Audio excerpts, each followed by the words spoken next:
உங்க பர்த்டே மந்த்துக்கு ஏஐ உங்களுக்கு ரூம் கொடுத்துருக்கு. அதுல நீங்க தங்குவீங்களா மாட்டீங்களான்னு ஒரு லைக்க போட்டு கமெண்ட்ல சொல்லுங்க.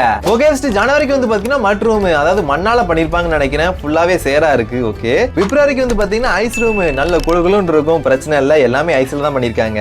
மார்ச்சுக்கு வந்து பாத்தீங்கன்னா ரஸ்டி மெட்டல் ரூமா, அதாவது ஒரு கண்டெய்னர், துருப்பிடிச்ச கண்டெய்னர். அதுவும் ஏப்ரலுக்கு வந்து பாத்தீங்கன்னா உட் ரூமா, ஃபுல்லாவே வந்து பாத்தீங்கன்னா மரக்கட்டையாலே பண்ணிருக்காங்க. சூப்பரா இருக்கு பாக்க. மேக்கு வந்து பாத்தீங்கன்னா மோல்டு ரூமா, ஃபுல்லாவே வந்து பாத்தீங்கன்னா ஏதோ பாசி பிடிச்ச மாதிரியே இருக்கு.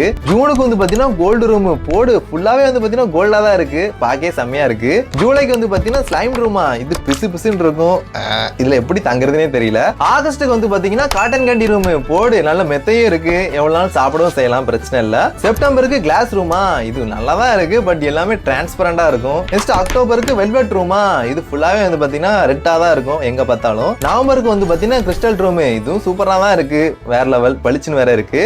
அடுத்து டிசம்பருக்கு பேம்போ ரூம், அதாவது ஃபுல் அண்ட் ஃபுல் மூங்கிலாலேயே பண்ணிருக்காங்க, சூப்பர்.